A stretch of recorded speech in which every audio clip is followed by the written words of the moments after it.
Hello, welcome to Arcade Couch, the best place to chill with friends, get your game goods each and every Monday. My name's Dylan Blind. Joining me on the couch this week, Ashley Hobley. Hey Dylan, excited to be here. I haven't thought of anything for this week. Fair enough. I was here, Kieran watching. Roach, come back. The game's no longer delayed.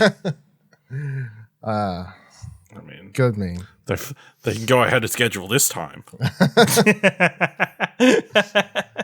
We'll be coming back to that in a minute. But today on the show, Non-E3 begins soon. Evil Dead game impressions. Roller Champions is finally releasing. And a new Marvel CCG game is on the way. Let's go into the Non-E3 stuff first. So this may change in the future. I'm sure more stuff will get announced and dates and times and stuff. But since we're going to be in June soon and stuff has sort of started happening already, going to go over, get everyone's like general feel, excitement for any of this stuff, and just so everyone listening knows, here is the list of Non-E3 / Summer Game Fest / stream months ahead thing, that stuff. I'm going off what we've done previously, where like it starts now basically, and it ends at Gamescom, like opening night live, and that's like just expect a bunch of streams over the next like 2 months.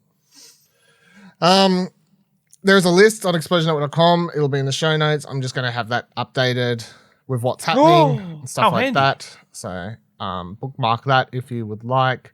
The next upcoming thing I've got in this list is Star Wars Celebration, which isn't technically a video game related event, of course. That's happening this weekend when you're listening to this on Monday. However, I'm presuming, well, we know they're going to talk something about video games there. There is like, we know that. But whether or not they're going to officially announce that the game is Star Wars Jedi Survivor, which is Jeff Grubb says 100% yes, that's what it's called. Whether or not they show a CG trailer for that, whether or not they talk about anything else, whether or not they talk about mobile games, I don't know. But they will talk about something Star Wars related at Star Wars Celebration. Yes, Ash. Well, the rumor I saw going around is we're going to get some KOTOR remake information soon. I mean, so if you're going to do it anywhere, yeah. why not there? Yeah. While also announcing a KOTOR TV series, probably. Yeah, because EA has no plans. Is in the works. So, yeah. They could... I still think... It's not EA, it's... No, I just mean... It's Embracer Group, right? Yeah. Someone in there. So, I think EA plus them, it would all make sense if they want to do some stuff here, and then they could pop different trailers at, like, Summer Game Fest or Xbox or what have you, like... So if they did like a Star Wars Jedi Survivor CG story trailer at Star Wars Celebration this weekend, and then at Summer Game Fest they did a gameplay trailer or something, that would probably be a good way to go for it. So that's the first thing that's coming up this weekend. It runs from our Friday to Monday, I guess, sort of like because it's American times. There will be streams, so if you want to have it open every other year, like obviously not last year or even the year before, I think, because of COVID, obviously, but we're back to it's in Anaheim. It's a real convention. People are there. They're going to be doing what they've done previously, which is you can go onto the YouTube channel, Star Wars. They'll have a live show running the entire day, pretty much. You don't get to watch all the conferences. Sometimes when something big's happening and they're not filming it, they will cut and I'll do interviews with people on like the live stage show instead. And then once it's over, if they announce anything big, they'll sort of show you some highlights, but you won't get to see the full thing. If there's any major video game trailers that aren't for public, you won't see those. If there's any major trailers for any upcoming movies or anything, you won't see those until someone leaks them, but if someone leaks them, I guess. But so next thing is one of the big ones, of course. You've got Summer Game Fest. This is happening our time, so AEST is 4 a.m. Friday, June 10th, 4 a.m. Again, in the article, I've got a few different time zones listed there if you need to work out your own time. But 4 a.m. Now, again, this is Jeff Keighley, stage, live show, all happening. This is a big one. This is like an actual sort of E3-ish show. I'm expecting at least an hour, maybe a bit over. I'd say at least an hour from Jeff here. Nothing has leaked as of yet. It's still only a few weeks away. I feel like that's pretty good. I'm pretty excited coming this. Is anyone else feeling a bit more excited now we're like sort of approaching the... Yeah, I'm very excited. Jeff Keighley's going to reveal Elden Ring again. Maybe. Elden Ring 2 Not already. even an updated version, just Elden Ring. Elden Ring 2 announces it, teases it every year until it releases 10 years from now. Maybe. Probably. I mean, anything's possible. I mean, yeah, that's... I fully expect this to be a big deal, and like we'll be getting some cool announcements purely because it's the first one of the season. Yeah. And then because then at your own showcase, like people going with the expectation that hey, we're gonna see God of War at the PlayStation or whatever. Yeah. Or, you know, some Xbox side or something. Yeah. PlayStation hasn't announced anything yet. Neither has Nintendo. PlayStation probably won't do anything. I'd be surprised. I would say Nintendo. I mean, They may. they'll do something with, but in this time period that you've said, yes. They'll do something. Yes. Did they do something last year?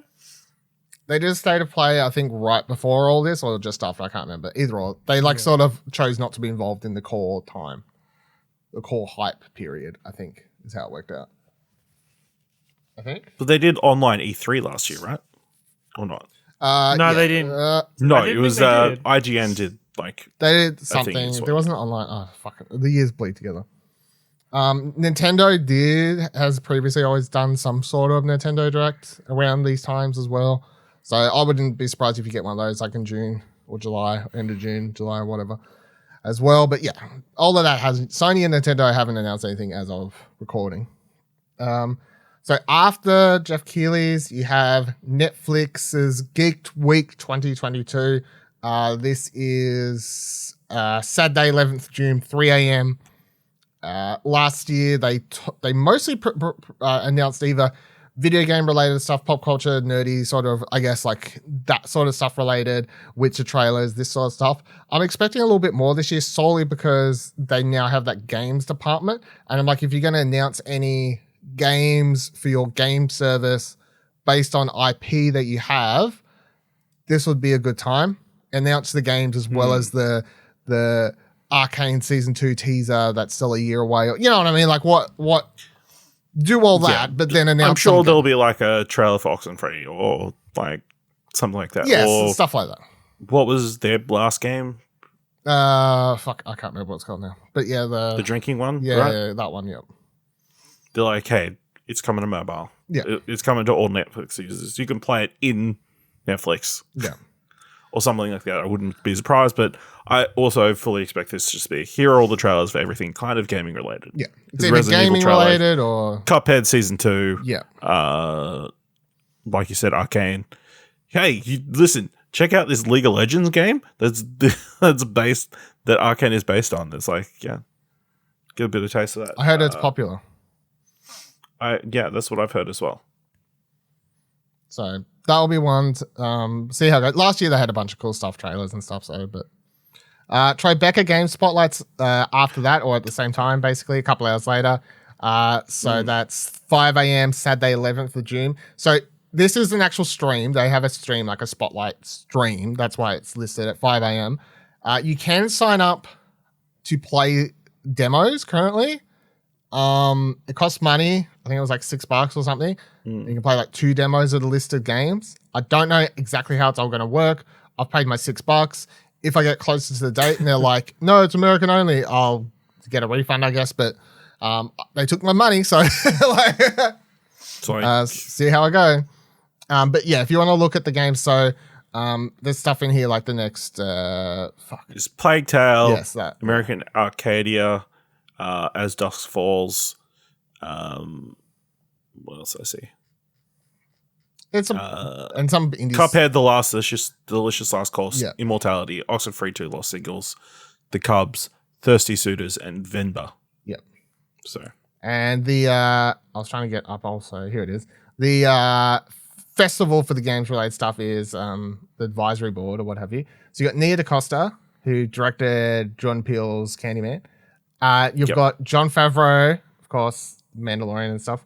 He's pretty big. He's pretty big. of a Bing Gordon, co-founder of Electronic Arts. Jeff Keighley, Hideo Kojima, Sam Lake, of course, creative director of Remedy. Kiki Wolfkill, head of Halo Transmedia and Entertainment. What a name! What an Wolfkill, amazing it's a name. pretty cool name. And Donald Mustard, the Chief Creative Officer of Epic Games. He did it in the. What? He's not a colonel. That's his great grandfather. Oh, He did it in the kitchen with the rope. okay. So that's Saturday. Then on Monday, June 13th at the ridiculous time of 3 a.m. And you may be like, "Yo, what's the difference between 4 and 3? My body says a lot. difference. Yeah, my body says a lot. So 3 a.m. Fortunately, if you are in like I think it's Melbourne, Brisbane, I don't know. No, you might be different, but we're having our Queen's birthday public holiday on that Monday. So Let's Melbourne, go. Vic, Taz. I think maybe somewhere else, but I can't remember where. Anyway, the bonus is, of course, it means I can potentially go back to sleep for an extra hour because work will open. Later. Like an hour later. So I'm like, thank God. So that's good. Anyway, Xbox Bethesda Showcase. I feel like, honestly, the one I'm most excited about, it may seem like a weird answer, is this one. At the moment, this is the one I'm probably most excited about because Xbox has nothing coming out. This show has to be a guaranteed Nothing banger. but new stuff. Yes, this show has to be a banger. If it's not, I'm going to be so fucking disappointed. But at this stage, in a world where everyone's already ready to get Phil Spencer's head on a fucking platter over the Bethesda games, I mean, everyone's looking for his head. Everyone's looking for his head. I'm like, I know he brought Bethesda. What a overreaction. Yeah, I know. I'm like, I know they brought Bethesda, but I mean, that doesn't mean it's Phil Spencer's fault the games are delayed or they're not finished. Anyway, but even outside of that, like even if Starfield was still coming out this year, I think I'd still be saying this because even if Starfield was coming, I'd still be like, okay, but other than Starfield, what do you have? It's Xbox? like Redfall. the start of this year, it felt like Xbox had a monopoly on games. Like it felt like there was a whole bunch of stuff coming out on Game Pass. It felt really consistent. It was probably a little bit over the top. And then all of a sudden it's like, nothing. Mm-hmm. And you just kind of sat like, guys, what are we doing? Hello? Can't defend Xbox Game Pass against Ashley for this long without you helping me. Just keep giving them money. I think they've brought all these studios, brought all more and more and more studios, but all those ones they brought, like 4 years ago or whatever, it's like now's the time those ones should be coming up the pipeline like right around the corner.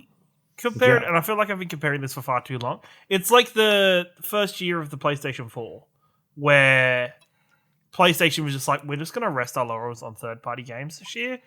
We're going to chill for a bit, and we're going to let our first parties catch up. And I feel like because Xbox was in such a bad place and was so far on its back foot, it's been just taking a while for them to catch up. I feel like we're going to get to a point where we're going to get consistent first-party games from Xbox and from a large array of publishers now.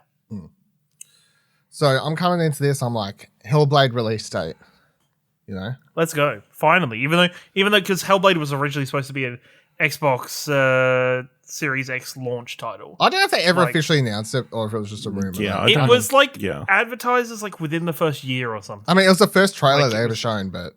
Yeah, like it was like the way they hyped up about Xbox and stuff like that. But I'm like, surely, I feel it in my bones. Hellblade release date. Is it 2022? No, 2023. 2023. Yeah.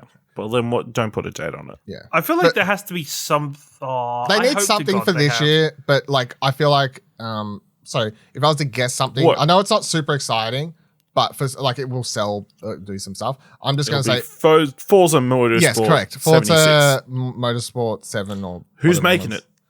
The same team that always makes them. I mean, they already announced it. Like, they're working on Project... Is it Project... No, that's... No. I can't remember the name because obviously I play the other games, the Horizon ones, but I feel like that's going to come out.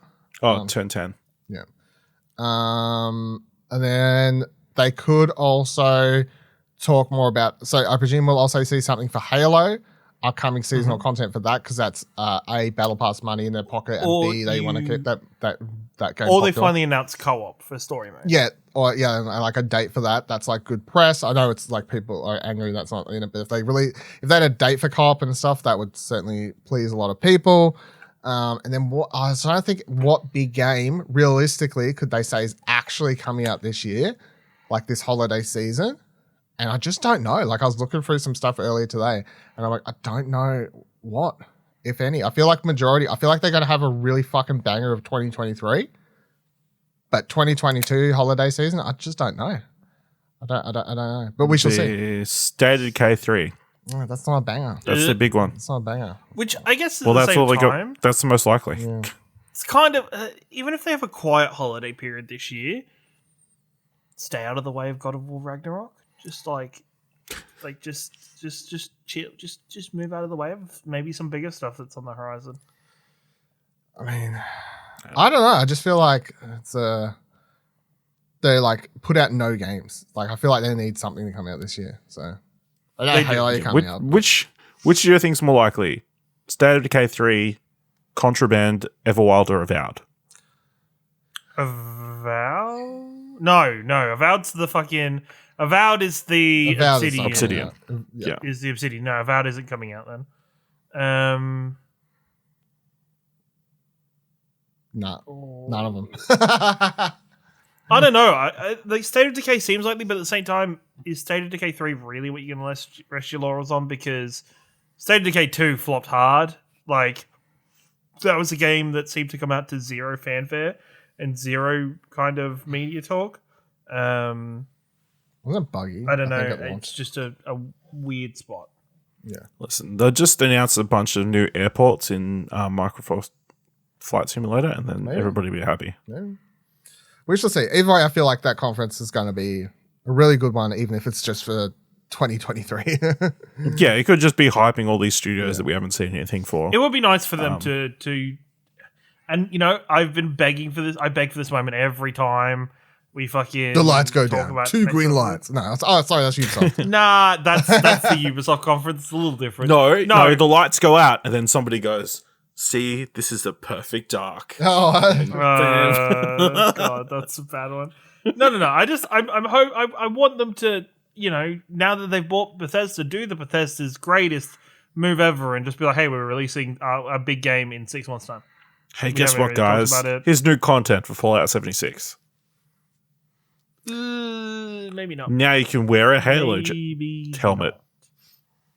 Maybe. See, I don't even know Spartans are a new faction. And I honestly don't even think Call of Duty will be at the Xbox conference.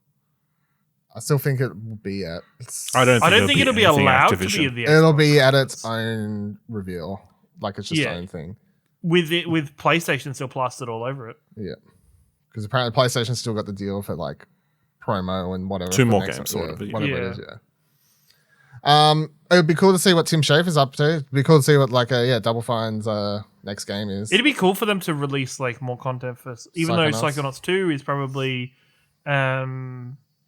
once again somehow ends up with cult following rather than being kind of as big as maybe it deserves to be. But it would be nice to see that game get more content and get more get story DLC as part of Game Pass. Like I think that's a really solid thing. You know, or randomly be like, hey, we're remastering Brutal Legend and it's going to be out soon. I'd actually be hyped for that. I actually quite That'd like be pretty Brutal cool. Legend. It'd be pretty cool. I know people have complaints, but I quite enjoy that game. Talking about Double Fine though, so the rest here I don't have official dates and times as of recording, but Double Fine and I Am 8-Bit are doing the 10th anniversary Day of the Devs. So Day of the Devs stream last year happened straight after Summer Game Fest. I don't know if that'll happen this year because it's actually a live show, so it maybe doesn't roll off the tongue. They may just do it at a separate time.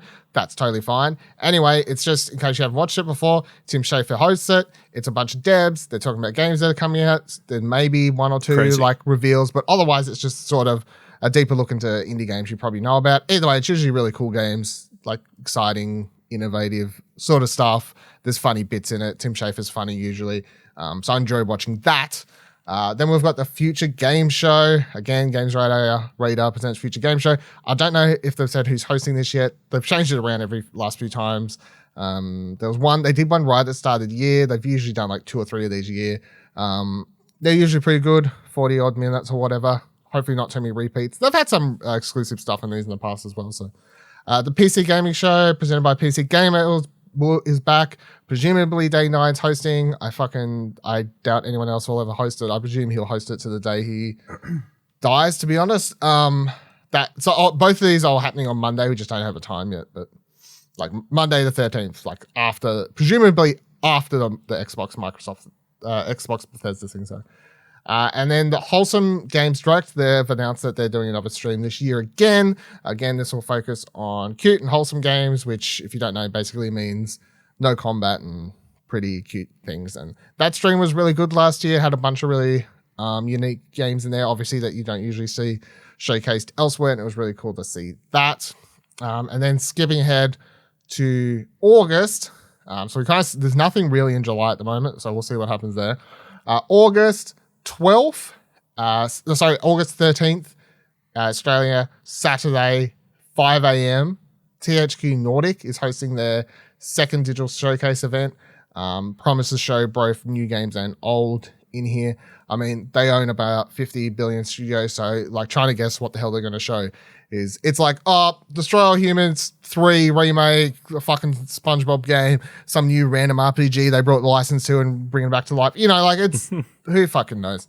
But that's happening 13th. And then opening night live, of course, Jeff Keighley's hosting it. Don't have the exact date, time or anything like that again, but it'll be early in the morning and it'll be probably on a Friday or Saturday or whenever, or Monday, actually, it could be anywhere in there. I don't know. Anyway, the 24th, actually, I could nearly guesstimate. Hold on. It should be, my calendar, it should actually be it might be a Thursday, actually. Interesting.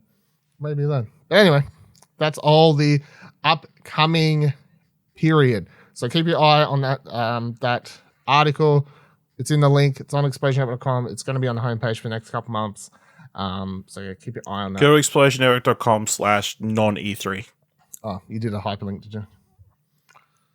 No, I'll just make one. Okay, very good. I was like, have you done that already? Or no, you're like... not E3. Okay, you're locked yourself into... Good thing this is pre-recorded. Ashley has so much time to do this. You better remember to do that. Before it's like the night before, 5 minutes to go till midnight. Ashley still hasn't done it. I'll just do it now. Okay. It's all good.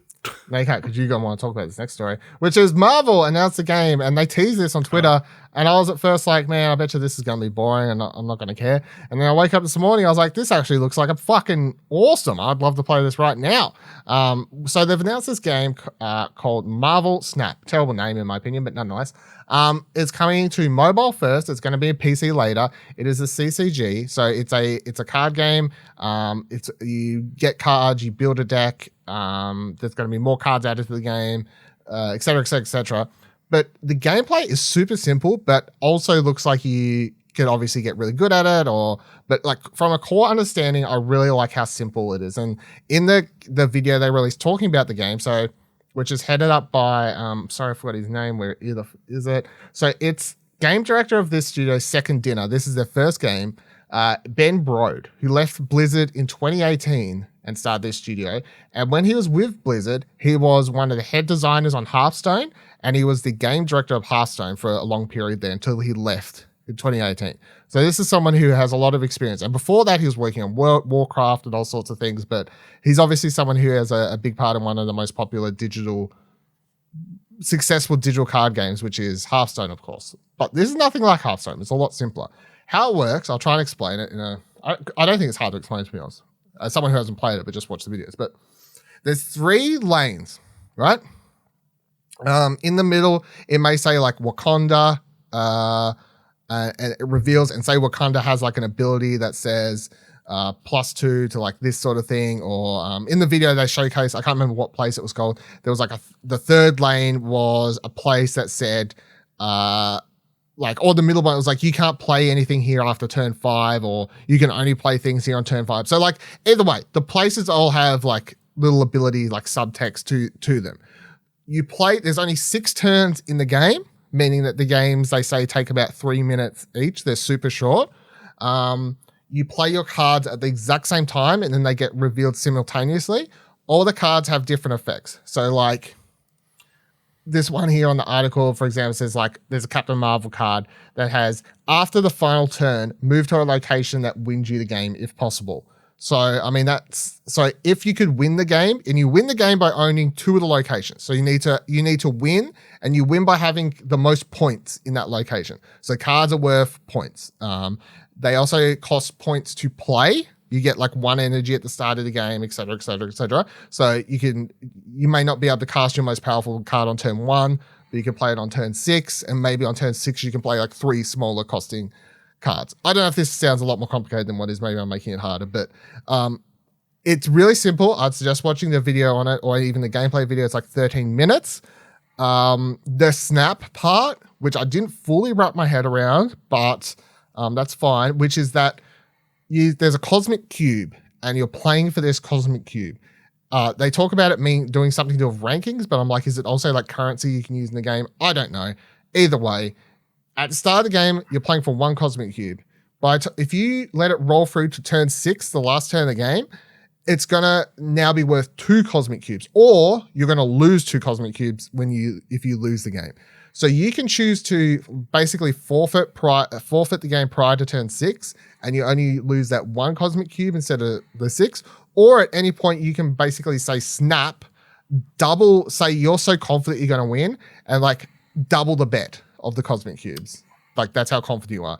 Or you can do it for mind games to try and scare your opponent to forfeit. Oh, there's they bluffing think involved. Yeah, That's really yeah. cool. That's pretty cool. Ash, I saw you tweet like when I posted this morning, quite retweeted the Explosion Network story. Yes. Did you watch Making a good joke. Yes, it was a good joke. Did you watch the gameplay or the video or like? Yeah, I did. Yeah, it looks interesting. I think one of the key things that they said is like each match takes like 3 to 5 minutes. Yeah. That's like perfect For a mobile video. card game, yeah. Mobile game, card game, that's what you want. Also, like, you don't have to wait for your opponent's turns, really. You can just play. You can go through your turns at whatever pace you want to go through them. That intrigues me as well. It's very much like a, I don't know. It sounds interesting. Obviously, they said they're going to have like 150 different cards at launch with various variants of different characters and that kind of stuff. All the cards look really cool. It's very different because obviously all the cards are like actual squares rather than your basic rectangular. So it's a little bit of a point of difference. And yeah, it seems like it'll be easy to learn, hard to master. Yeah, seems to be the gist of it. But yeah, this is something I'm keen for. I signed up for the beta. Maybe I'll get in or not. We'll see. Android only, so I couldn't. Fuck. Android only. Me too. Let's go, Android baby. Woo! Yeah. Yeah, boy. Android and Australian. You get all the betas. But yeah, this looks really good. And obviously it's from a bunch of people who've done like Hearthstone. So they've got they know what they're doing. And the Marvel mobile games are very successful. So, I mean, I'm sure there'll be an element of monetization of you have to pay money to buy. You can probably buy booster Red packs ISO 8 or whatever currency that you need to play extra turns or buy level up your cards or they whatever. They said in the video you will be at the 150 cards at launch. They're going to add constantly more after the fact. They said you will be able to earn every card in the game by playing for free. Now, whether or not that's a super grind, that is like the asterisk. Technically, they can say it's for free and still make it a super grind. I actually think that I'm presuming the way they're looking to make the most money is off the variants. So they talk about the variants for cards. This is alternate art. This is shiny cards. That's whatever TCG game you've played in your life, Pokemon, Yu-Gi-Oh, Magic Gathering, whatever, like even that fucking WWE Supercard shit, right? There are variant rare cards and stuff like that. That's all it is. So you'll have the picture in the article I've got now story. It's like in the middle, you've got the core basic Captain Marvel card, and then there's 4 other different art versions of it. I guarantee trying to get boosters to unlock that shit, that's how they're going to look to make money, which I'm totally fine with because that comes down to where I'm like, where's the best way to make money? Is you make the gameplay stuff not need a bunch of money or any at all, and you get people playing and you get people invested, and then they want to pimp their ride. They want to pimp their deck. They want to spend the money on getting the cool shit. I think that's totally fine. I think we've said this a few times. If that's what it is, I'm all for that. If there's a battle pass sort of system for seasons to unlock packs and gems and whatever, I also think battle passes are really good when done right for the right price. $15 will good unlocks and stuff like that. Kieran, you play a bit of Hearthstone in your lifetime. You like Marvel things, not a big mobile gamer though. Is coming to PC eventually. What are your thoughts on this? I'm excited for it. I think any new card game is especially when it's completely new. It's not like it's a Magic the Arena. It's like a Magic the Gathering arena or anything. I think everything is worth jumping into. Runeterra. Yeah. Like it's worth jumping into, playing around with. I immediately signed up for the beta and jumped in, and I think it'd be interesting to to sell myself to definitely the people who decide the beta keys.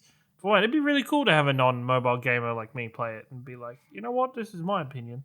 Might just be a breath of air. Fresh breath air? A breath of fresh air. Damn it. I speak better than this. Do you though? I think so, sometimes. Most of the time. Maybe not as much as I think. But, no, I think it looks great. I really like the art style. I think the opportunity they have to bring some really cool art, like designers and character designers involved to share the load. It'll be interesting to see how often they bring out new sets or kind of what their future idea is for rotations, if they bring in different game modes, if they bring in a fucking auto battler would be a great idea at some point because, those things fucking smash. I can't believe there isn't a Marvel DC or Marvel auto chess game. Yeah, they should do. But yeah, no, I think this is a great opportunity for a great game. Yeah, I'm keen. They didn't have a release date, but I'm going to say mobile game. It looks like it's reasonably far along. Yeah, mobile game turnaround's pretty fast. Usually, they'll be like, "Hey, this is a thing. It's coming to beta soon," and then maybe you don't hear about it for a month, and suddenly the beta's out. So I wouldn't be surprised. Did you sign up for the beta? No, because I can't fucking. No, because he's got an Apple. He's got an Apple. Like a fool. You fucking Apple shill. I don't even have an Android device to use. Play Fortnite. I can't be like, "Oh, I'll use my tablet." No, it's an iPad. I don't have. I'm fucked on all fronts. I'll send a stern email. Be like, I'm excited for this game. Explosion.com. Where's that? Dude, also, by the way, I hope you did this as well, beta. Ashley. On the survey, the question for the application, they were like, where did you hear about this beta? I totally was like, explosionnetwork.com. Yeah, damn right you should. Yeah, Ashley didn't. No. Looking at his face, that. he No. did not. He's terrible at pimping. He's terrible What at a pimping. fucking No, I didn't think to do that. I didn't think to shill like that. I would have shielded shill myself. like that. If I wrote the story, right, and even if I was applying for the beta myself, I still would have said I heard it from myself. Right? It's not true. I've done it before. To other betas, I've done true. it. I've done it. They've been like, where'd you hear? I'm like, Explosion Network. What do I care? They look on the website, they see an article. Did I technically see it somewhere else, maybe? Did I technically just watch a YouTube video in the morning? Because I went straight to Twitter to see what was announced at 3 a.m.? Yes? Doesn't matter. It's fine. Anyway, talking about other things that are coming out soon. Roller Champions is launching finally. Seemingly out of nowhere. So, Roller Champions, the 3v3 game that was announced 10 years ago from Ubisoft, it's finally coming out, 25th March. We're going to be able to play it. It's going to be on everything but the Switch. Switch is coming eventually, but everything else. It is a 3v3 sport game where the goal is to reach 5 points by throwing a ball into a goal. Some things that add twists and turns into the game is that the more laps you do holding the ball as your team, the more points the ball will be worth when it's thrown in. So I guess there's systems to that. I never actually played the beta or whatever it was they had going at some stage there. I've watched some gameplay. I'm definitely keen to jump into this. I like roller derby as an idea. I like the idea of this game. And I'm also going to give a little bit of I gave a lot of shit to Knockout Champions, right? Knockout Legends, sorry. Knockout City, do you mean? Knockout City, fucking Knockout whatever City. it's called. I gave a lot of shit to that. Yep. Yeah, whatever. I gave a lot of shit to that game, right, in the lead up. I know it's not the same people, but just in general, sometimes It's the and then, same, you know what? same premise, though, really. Yeah, I'm like, it turned out really good. So maybe this could turn out really good too. Is there anyone else care to try this or? Yeah. I mean, free to play. I mean, it's. You'll try. I think you'll try anything it had free. to be. I think it had to be free to play. I think they were probably tossing up No the one's idea gonna. of asking for some money, but yeah, that's definitely going to entice people to give it a shot. Look, I'm going to give them money whether they want me to or not. You know, I'm going to get in there and buy a character or a battle pass, put all the money in the skins, and then never play it again. That sounds like something you'd do. That's 100% accurate. So yeah, I'm keen to check it out. It doesn't look super impressive, but as long as it's fun to play and it has the potential there, it seems like it's got an element of strategy to it as well as like do you do multiple laps to build up the score that you could potentially get, or do you just go 1 point, get as many 1 points, go just build up slowly and risk losing the ball like when you throw the 1 point? Do you risk the ball trying to get the big score, or just get the easy score? Yeah, I wonder how long matches will take. Hey, Well, it's weird because you can build up to 5 points, and you only have to get it's whoever gets to 5 first. So it's 3 laps get you a win. I just watching the video now. 3 laps they say in here. 3 laps the ball's worth 5 points at that point. So that's all. That's all you got to do for a win. If you're very fast, if you're fast, and the other team sucks, gotta move fast. Can't tackle. Yeah. That's true. Can't tackle like Essendon. Ooh. Pilot on the Essendon bandwagon. As a Hawthorn supporter that bottled it and lost to Essendon recently, I can't say too much, you know? It's a sports reference, Dylan. Oh, what? I didn't. Are you going to the Hawthorn game on the weekend, Dylan? It's in Tassie. It's in Lonnie. You going? Is sports on this weekend? What day? Sunday? Sunday. Oh. Sunday. Hawks versus Brizzy versus his mob. Yeah, you should go as a representative of. I don't like this because my work's close to the fucking football grounds, and they always end up it gets busy traffic. And you'll probably be at work at that time. They fucking park in my car park and walk down there and shit. I'm like, fuck off. Possibly. Charge you. Well, money. it's not your car park though, is it? Really? It's basically it's not mine, really though. yours. Yeah, it's mine. As long as when I'm there, it's mine. You know. It's called Tow Company. Oh man, I might put up a sign like, "Hey, 2 hour parking, parking zone for customers." Yeah, I should. I'll do it. All right, I want to quickly just touch on this, and then you don't care. But shout outs because I was excited this week. Pokemon Home 2.0.0 patch went live, or updates, the first big update for the game. The major thing for this, which is cool in case you don't know, is that now you can interact Pokemon Home with Pokemon Arceus and Pokemon Brilliant Diamond, Pokemon Shining Pearl. Both of those games you can trade in and out of. And then the same Pokemon, you can trade then to Sword and whatever. The ones, if the Pokemon's not in the game, you can't trade the game, obviously, but whatever else. I like the way they've sort of explained some stuff here. So, if you trade a Pokemon from Arceus into something else, it'll appear in a, I can't remember the official name, but maybe I've got it here because I've got the article open. No, I can't find it fast enough. It doesn't matter. It's not important. Anyway, Strange Balls. They just call them Strange Balls. So, it's a new Pokeball type because obviously Pokemon Arceus is set way in the past, so they had to explain how these balls work. And if you trade a Pokemon from Brilliant Diamond, Pearl, or what have you, from Home into Arceus, they're in these magical balls, and it's they're from the future. How'd they get here? Which is fine because the game literally starts you falling through a black hole, so it's not like the setup isn't there for weird shit to be happening in these Pokemon games. It's totally fine. But yeah, I traded in some things from Arceus and Diamond. Got some, or Pearl, whichever one I have, I don't even remember. Then I got some, you get some mystery gifts, you get some starter Pokemon unlocked in Home, traded in some stuff from Home from both, I had a Mew, had a Jirachi, some legendaries haven't been able to put over, which is cool. Pokemon Home now has Pokedexes for each region. So if you want to get hardcore, so my long-term goal is to one day, as I said, hopefully maybe get every single Pokemon in Pokemon Home. This is going to take me a very long time. I presume I won't do it for ages, but that's going to be the long-term goal.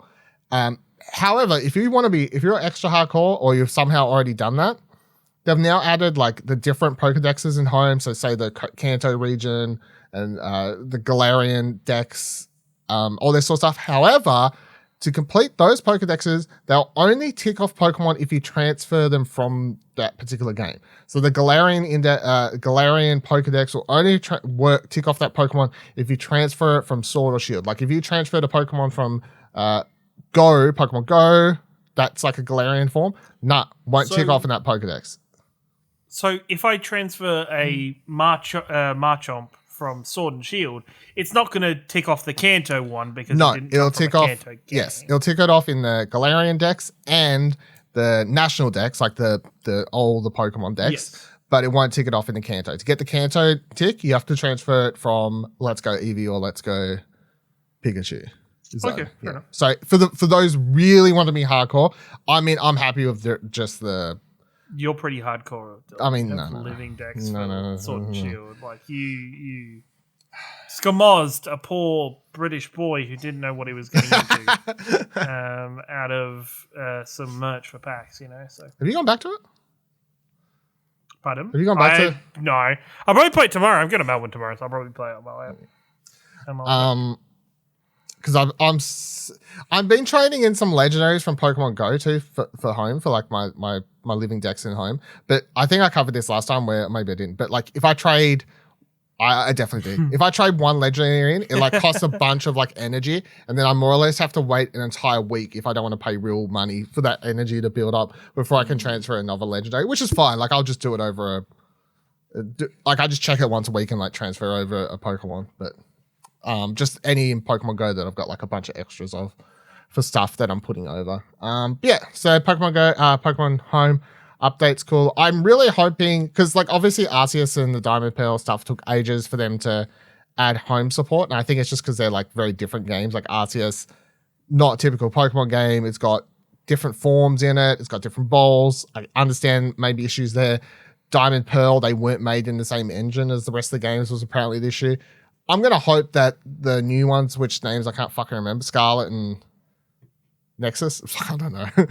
Whatever they're called. Violet. There you go, Violet. Violet. I'm going to hope that they just launch off the bat with home support, like, because Sword and Shield had it from... I doubt it. No, I doubt it. I think they don't launch with home support as a way of getting people to buy Scarlet and Violet quicker.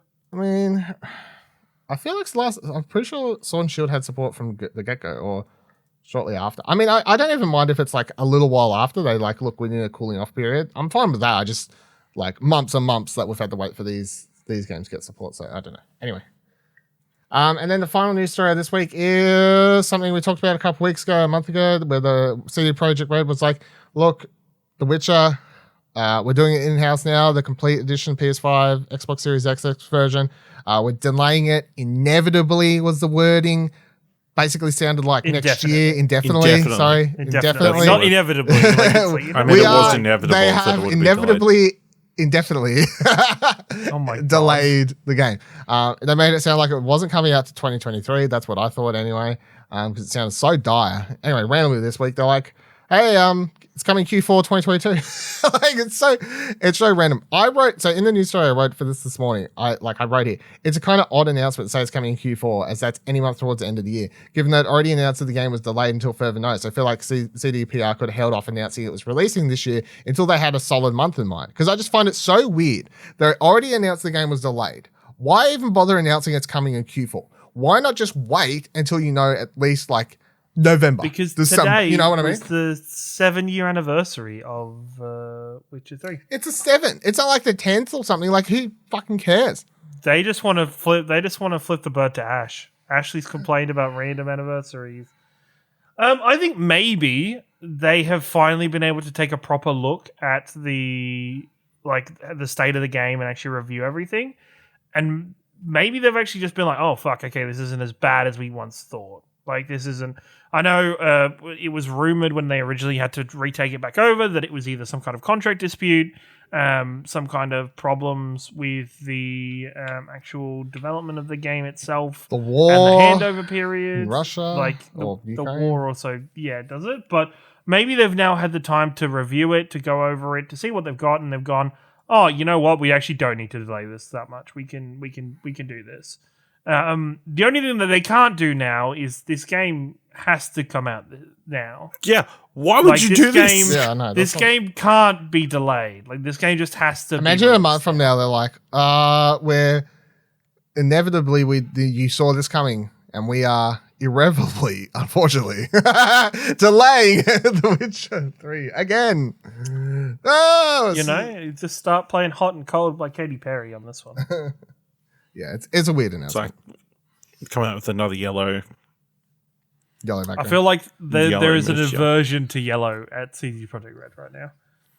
And it's all in the name. It should just be on red banners because true. they're not CD Projekt Yellow. No. They're CD Projekt Red. Yeah. That's why everything went so badly with Cyberpunk, using the wrong color. It's true. CDPI.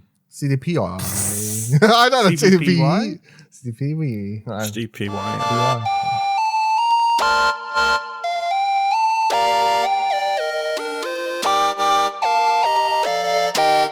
Alright, in what's we've been playing, here's what I've been playing. Evil Dead the game. I was streaming it the other day, twitch.tv/Explosion Network. It's been a thing lately, so keep your eye on that Twitch channel. Being successful. No pressure though. No pressure. Stop. Just No. make sure you follow the channel and put the notification on that.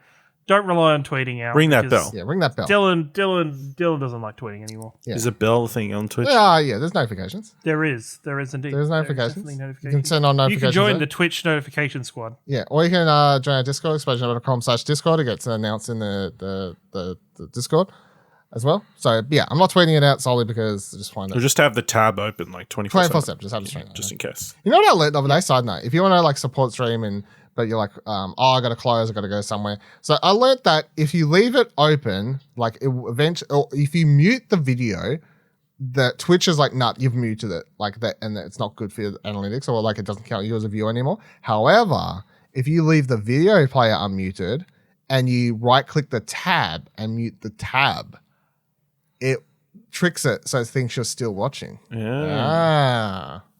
That's the tip I learned the other day. So tricky. But I was playing Evil Dead the game. So, this game, I know everyone popped into stream pretty much was like, oh, I've had this for Friday the 13th, which, I mean, to a degree, it ticks a couple of the same boxes, which is that Got cars. it's got, it is based on a popular horror franchise. It is a co-op 4v1 game in which one person's playing the bad guy and then the rest are playing the good guys, trying to escape or like kill the bad things, what have you, which you did in Friday the 13th as well. However, this game's a lot more in depth. It has a lot more to it. It is, although I've run into a couple bugs, one of which you can check out on my Twitter, which was quite funny. It's way less janky when it's working. Like you certainly, I'm not running around feeling like the game's like the characters are just floating on the ground, or like the animations aren't weird and stiff. Like there's stuff happening here. I'm not saying it's the best game ever. However, comparisons to Friday 13th, this is, I think Head and Shoulders like technically a lot better. Jank. Yeah. The gameplay is also a lot different. So Friday 13th, you like sort of, it was like just escape and you did the same things and tried to escape, and quite often you were just running around mindlessly. And you never wanted to get into combat because you could shoot sort of Jason once, but like he would keep coming. Like you can't kill him, so he keeps coming. In this, you get into combat a lot. Like it's a major part of the game. So you spawn in as one of the human characters. You pick who you're going to play as. There are different versions of Ash and other popular characters from the Evil Dead franchise. They either fall into like different character classes like Assault or Support. They have a different special ability that you can activate at Circle. It has a cooldown timer. You level up that character the more you play them. You unlock different abilities for them. You can get skill points to like increase the stamina, health, how much damage they deal, all these sorts of things. So you're rewarded for playing the same character multiple times. But then you start the game, spawn in, go search the closest house or whatever, see if you can find yourself a weapon, be that a melee weapon or a gun of some sort, some ammo, some amulets. Amulets you can activate, gives you like one shield to protect against damage. You can find health items, which are like sodas. Carry those around. You have a limit to how much stuff you can carry, of course, unless you're playing a character who has like they can carry more or something, which is the thing. And then you sort of have to track down the 3 first pages of the book, the Book of Necronomicon, yeah. And then the Necronomicon. Necronomicon, yeah. And then you have to go do like basically after that 2 big sort of wave fights in a row. Firstly, to like finish and get the final page of the book and then complete it. And then after that, you have to go to another place and get the sword, knife thingy, which I can't remember the name of, but that's in all the movies. I actually have a replica of it, which makes me a bad fan. But You get that, and then you have to go fight like a big demon, like boss battle thing. You like fucking Ghostbusters, that shit, all of yours with like laser beams and shit. And then you have to do like another like sort of 2-minute countdown, protect the book. Enemies will be thrown at it. Everyone will try and come for you, and then if you do that, you win. You beat them. You save the day. Cool. The bad guys, now, I can never get a match to play as the demons. Ever, which is one of my complaints I've had so far. I haven't tried for the couple days since I've been streaming it. I've sat after streaming the other day. I opened up a timer. I left the game in queue to get into a match with playing them. I got to 30 minutes, still couldn't get in. At what point I'm like, there's no way this is just a timer thing. My game has to be bugged or something. So I don't know what the fuck's going on there. But I don't fully understand how they work. But more or less, you sort of go around as them.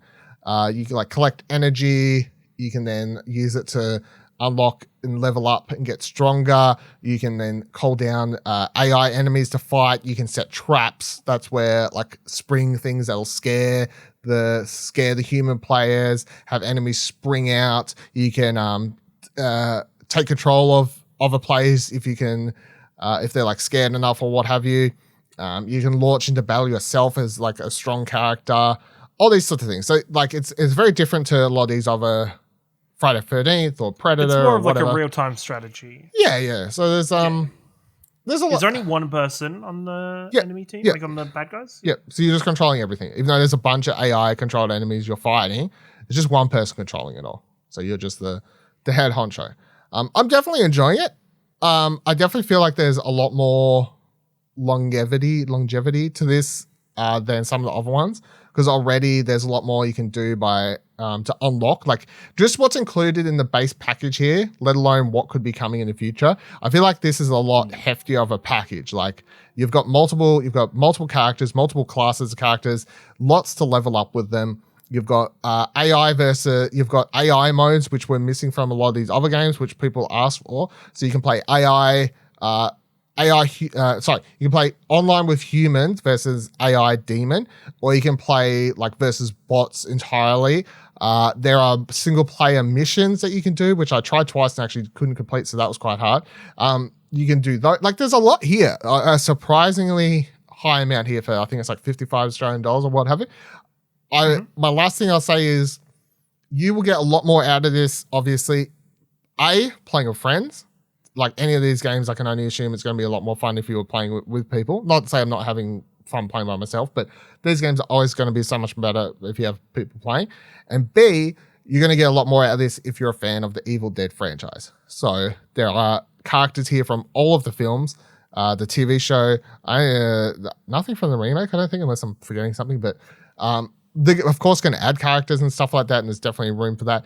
References, like random lines characters say, like all of that's going to be a lot more enjoyable for you if you're a fan of the franchise. Not to say you can't enjoy it just as a co-op game by itself. Did anyone enjoy what they were seeing me stream the other night? You were both there. I did. I was very close to buying it to jump on with you, honestly. Like, I'm an influencer. I don't know about that one. Maybe I felt sorry for you. I was like, man, he's playing by himself. Okay. Poor little guy. Keeps crying about not playing in containment. Like keeps whinging. Could have sworn I was the English one, not him, but okay. I think it looked fun. It did look very fun. Ash? I'm good. How'd it look in comparison to Friday the 13th? It looks like more scary, I think. You know? It's got, because obviously you got like random enemies like popping up all over the place, whereas in Friday the 13th, it's like they built the fear in a different way, where it's like the music builds and you're like, shit, Jason's around here somewhere about to murder me with a axe. And in that game, you've got nothing to like combat really with your against, whereas in this, everybody's got a melee weapon, right? You have to find one, but everyone can pick one up. It's more action. It is definitely more action. It's more action based, but then you also there's more like there's full on like jump scares in this. But that video you put up, the other video you put up, Dylan, I was like, damn, that's awesome. Yeah, that's it actually got a jump scare out of me. I was like, oh, it got me. Like it's I've been playing a lot of Phasmophobia with friends recently, and that's very much that same kind of thing of just very spooky, very scary kind of vibes that that I think is very enjoyable and very fun, and Ashley should definitely get it. Ash loves horror games. Don't you know he went to the Resident Evil? Did you? Anytime. You guys get 2 other people, and we'll do. I'll buy it for a stream. Really? Sure. Yeah, we're not. Gonna He knows we're not going to get 2 other people. Is the problem because We can get Buddy. no, Buddy won't. Buddy Won't buy it. He said he'll buy it if it was $30. Oh my goodness me! I don't know. Now that Buddy has heard this little, and if I make it 2 packs of TikToks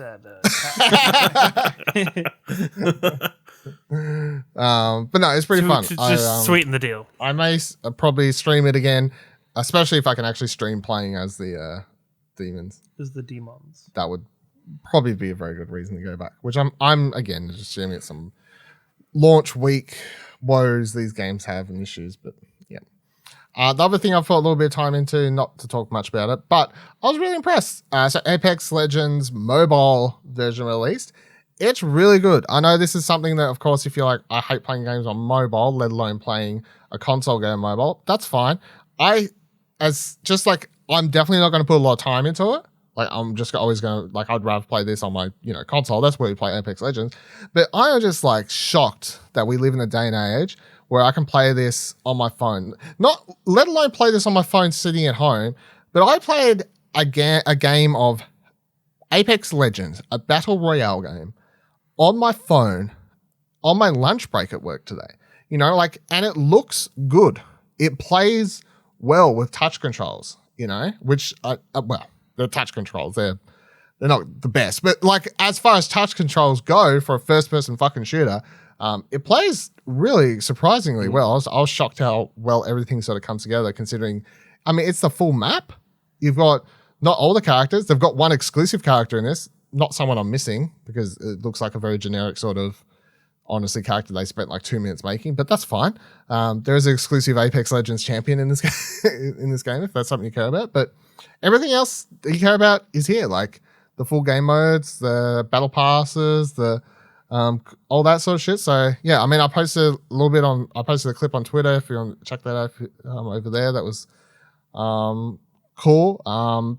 People are pretty bad at this game, I've noticed so far, or I don't know, maybe I'm still playing bots. I don't think I'm still playing bots. Not after, surely I'm off bots after a few games. But I'm quite cool. Have you, I thought you would have downloaded this, Ash, or no? No, I'm not into mobile action games. Yeah, I thought you would have given it a whiz though. Come on. No. Fucking. I didn't even know it came to mobile, to be perfectly honest. So. I think this is going to be big money. Big money. Oh yeah, absolutely. You look at all the numbers for Call of Duty and Fortnite and even what the fuck's the OG one? PUBG. No one gives a fuck about, but no one gives a fuck about PUBG on console or PC. PUBG mobile, massive. But yeah, so all these games do really fucking well, and Call of Duty has proven. I think that's the thing. Call of Duty the last few years, Call of Duty mobile, they've been making a killing with that game. And I've dived into Call of Duty. I downloaded it, gave it a whiz.